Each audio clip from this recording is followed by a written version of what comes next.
Hello everybody, this is how my tow bar sits on the front. Got a blue ox pin there, locking it in, and then I don't put the pin in there, it hangs right there. And that right there goes right in. There's my plug in the middle, safety chains, wires go back. That's the condition of the tow bar after being on the front of the car. A little over 310,000 miles.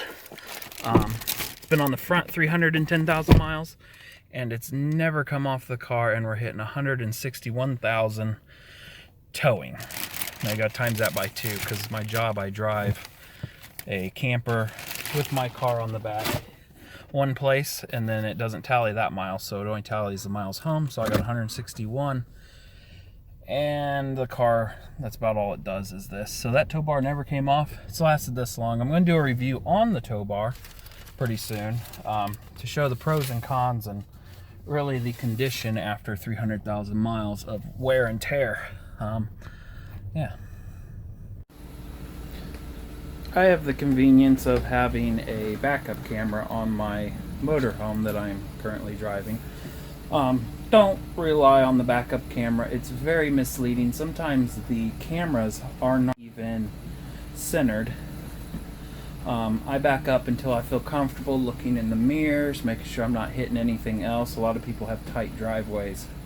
I'm going to back up until I see about a camper length in between. I'm not even going to try to get it straight because it's impossible almost. Park it right there. Put in park. Even if it's your own camper, turn your lights on. Turn turn signal on. Make sure everything is working. I'm going to go back and hook it up now. Okay, I got back in the car. I didn't move the car, didn't move the motor home from that last clip. I am piecing this together, so it's going to be bouncing everywhere. That's how close it is. And in the camera, it looked like I had enough room for another motorhome in between. My car has a little dimple right there, plus the little windshield wiper thing there, to show me where the center of the car is. As you get used to this, you kind of just do it yourself by lining it up with the license plate bracket. And if anybody from my work is noticing I don't put the license plate on, I'm not going to put it on the video. I'm going to put it on afterwards. You don't need to know. That looks like I'm super close, but really I'm not. I'm going to get out now and show you guys.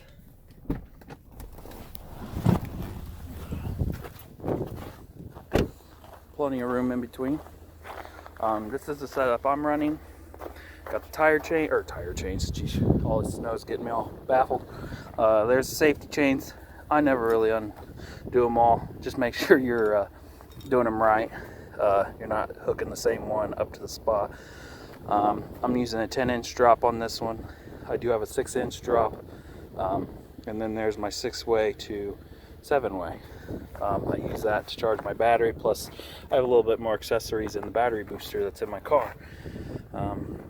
Yeah, so I'm going to start by putting this receiver in there. I have a little bracket that I'll explain in a bit. Line that hole up back there. I will only use this style of pin. It goes sideways and it pushes through. There's 2 different versions. There's a stainless and then there is a normal metal one. The metal one rots out, but I put so many miles on these vehicles, I've actually had the pins come out. I've had the pins come out of this too. So now there's a bolt in there with Loctite. You just flip that sideways, push it up, hear it click, clicks right in. This is my friend. You put it right up there, you tighten these bolts. It's about £5 or $10 off of, well, I gotta put the phone down for a second. About $10 off of Amazon. And that, when you put it like that, stops that hitch from moving and wiggling your car all around.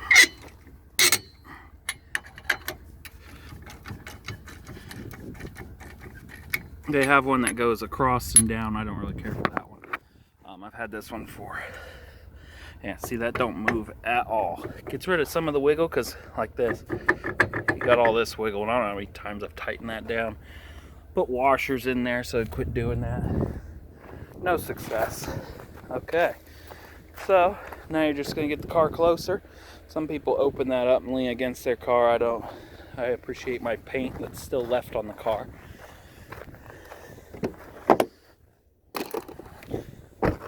I have to pull a little bit closer, even though it looks super close. It's easier to pull over. Pull too close, especially with my type of tow bar. If you have one of them tow bars where you have to be perfect, now that's a whole nother story. Pull the pin right here, pull it up, wiggle it until that pin comes clear out. It's hard to do with a camera in your hand. There, falls right to the ground. I throw that on the ground, pull this one off of itself, make sure everything's still wobbly. Don't need to find that out going down the road. You put that in, put the pin in, and I put the phone down for that.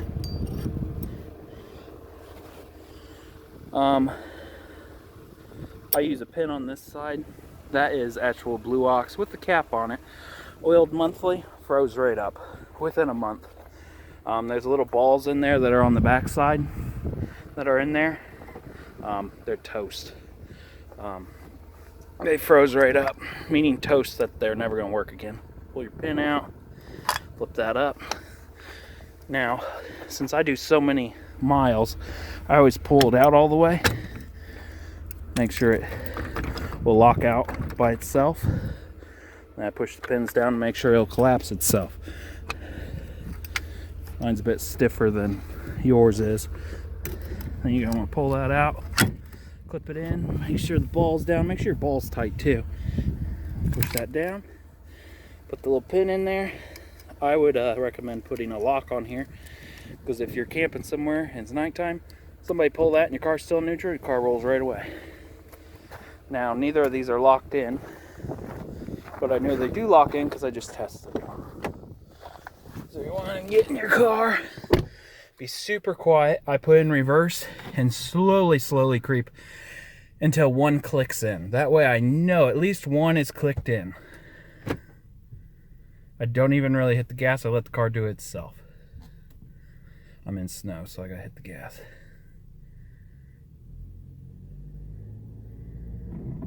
There we go. One clicked in, and I spun a little bit because I'm on snow and ice. Put it in neutral. Shut off your car. I let off the brake. I always count to 5 seconds before you shut off an electric switch that kills the battery or anything. Mine's hidden under here. Killed everything. About 2 minutes later, it'll kill all the batteries because the car has a few batteries in this one. This car has too much technical crap.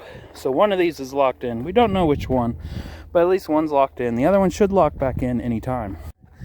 And put in the 7-way. I use 7-way because I like it to charge my car battery. 7-way. Just goes right into your motor home. That's self-explanatory. Make sure this little clip right here clips that. That actually holds that in. If that ain't there, that means it's not in far enough. Make sure you have enough cord. I was using the cord from Blue Ox, but I ran into a problem. Make sure you get all the snow out of there. This, which is pre-wired into a 4-way, was set up differently than what the Blue Ox was. So when you plug it in, it actually blew the internal fuse and would bulge out. So I had to I hardwired my own cord because the charge wire is in a different place. Plug that right in, and then that's all set up. I should have tail lights. My lights are a little bit different than yours, anybody's. Mine actually go around to the side. That way nobody hits the side of my car. Camper lights are all working. Go in and make sure your flashers work. Turn signals. If your turn signals work, most likely your brake lights will work, because brake lights are a little bit harder to push. Clip these suckers in without hurting yourself. Sometimes I get my finger pinched. And then I go underneath the tow bar. I will show you once I get it all done. There, clips right in.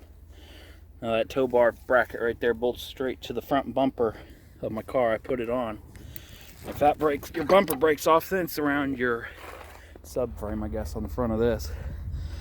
Now I put the safety chains under. If you put them above, it has the potential to hit that bar, mess with this, and you want it away from your boots. Sometimes I put the booster on, or the brake booster. Never hook it up to this because most people don't care. I would hook it up to the ladder, or if you got one of them bumpers that you put your sewer pipe in. If this goes, your safety chains hold, right? So if this breaks, well, if the safety chains break, that means all this is broken. All this is broke off your camper, meaning these bolts probably popped off that are down in here somewhere. There they are. Which means if you put your brake booster on there, that means your whole car is gone. So you need to bolt it to something that isn't going to go with everything else. And should not go with the rest of it. So if all that breaks off, your brake booster ain't going to do nothing to stop your car from hitting somebody. Hopefully you never get into a wreck like that. If a semi rear ends you or something, yeah, that would probably break it all loose. I'm only going about 200 miles, so I'm not going to put the brake on. Mine goes right down here. I am going to do a video on putting it on. If it's over a couple hours, I put it on for sure, especially when it's icy out, off ramps and all that. And when I pull forward, it should lock in that second arm, no problem, as long as you pre-tested it and made sure it worked. I do have a video when these don't lock in, what to do. Please watch that. I don't think that one locked in. They're both loose, so one of them locked in, but it's pretty loose. That's pretty nice. Perfect. Hopefully this helps somebody out. Thanks for watching. Okay, that's what it should look like when you're hooked up. You really won't see your wiring. Never get fooled by your camera. Yeah, cameras are supposed to show everything, but just a speck of water on it or dirt could modify the image that you're looking at. And every motorhome that I've driven no, I don't want Spotify. Every motorhome that I have driven allows you to watch the camera in some way. Oh, here we go. There's all kinds of crap here. I don't want display off. Come on. It's even got Pandora. What's that? It's AV. Okay, so you press AV on this one. Okay, I'm in drive. Remember, one of them wasn't locked in. I don't think either are locked in since I pushed the button. But don't be fooled by this. I'm taking a left right now. Don't be worried if one of them doesn't lock in. I've had neither of them lock in because the Blue Ox has a tendency of letting water in. I really like the Roadmaster series a little bit better. We're going to straighten out right now. And it looks like the left one's clipped in. You kind of get to know it after a little bit. Now when I turn right, it should collapse in just a little bit. Okay, we're taking that right. The right one may collapse in a little bit. That just shows it's not clipped in all the way. Just gonna go down the road a little bit. I don't want to really do a video going down the road. That ain't very safe. Now I'm taking another left, which will clip that right one in, so I'm not too worried about it now. Gotta sit here for just a second. Yeah, sometimes you can see the wiring, sometimes you can't. I would just assume you never can, just in case it's missing, you don't freak out. And then when you're turning really sharp, you can't see it, but I can see it. See if your turn lights work every now and then. I can see it flashing on the car. Check if your brake light works, let off, went out, came back on. Kind of nice. Also with the drop hitch, oh, here we go with this again. With the drop hitch, they want you to have it level. You really gotta watch out for that, because the lower you get it, like I have a really low car. Jeep Wranglers are a bit taller. The lower you have it, when you go up a hill or something into a gas station, you're gonna drag, and the potential of snapping your receiver in half is very likely.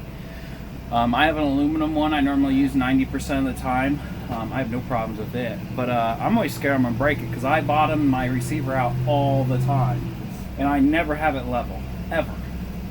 I try. If you have it level, you can back up your car. Backing up with your car with that not level, it pushes down on the front end and turns your wheels quick. and you don't want to push beyond that or you're going to break your suspension parts, your steering parts. We're doing about 20 right there.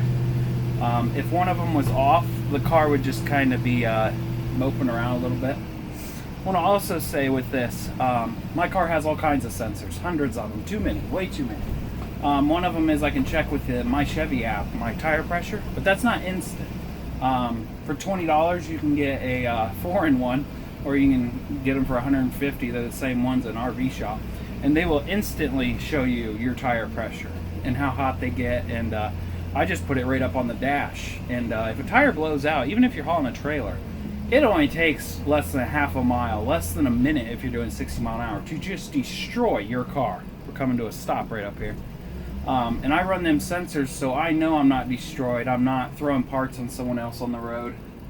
Guess I will take a right. Let's come to a total stop, and it switches cameras. It's probably going to take me back to the radio. I got to wait for somebody anyway, so yeah, that's going to be a pain on this one. You just got to trust your cars there. It is scary at first. I guess I won't use a turn signal to show you guys. It just kind of follows you around. You swing out wide anyways for a motorhome normally. But follow me right along. Works good. Yeah, but that tire sensor thing is well worth it. It's $20. I've had it for 3 years, no problems. The batteries get a bit bad. It just screws onto your valve stem. Looks like a huge... I'm gonna bring it up here so you can hear me. Just looks like a big tumor on the side of your tire, but you don't have to run them all the time, only when you're towing.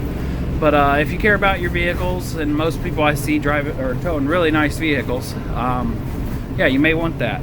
I care about my car, but the paint is the least of my worries, so I don't do that Blue Ox guard on the front. I'd love to have that mesh one, but when you go from my location 2,000 miles, that mesh is going to build up with a ton of snow and ice, and to throw it in the trunk of the car, to place it somewhere where somebody won't steal it, it's just more of a hassle than what it is. Just let it scratch the crap out of my car. It does take the paint right off. But hey, somebody will probably hit me in the front and total it out, and then I'll get a new car anyways. There we came to another stop. Notice the car did not pass me. That's a good thing. Hopefully this video helped you guys out, and I'm going to do a review on this. This is the Blue Ox Acclaim tow bar. Going on 300,000 miles on it on the front of my car, and 160,000 miles of using it. I've never put a guard on it or nothing, so it'd be a good video of the pros and cons. Stay tuned. Thanks for watching.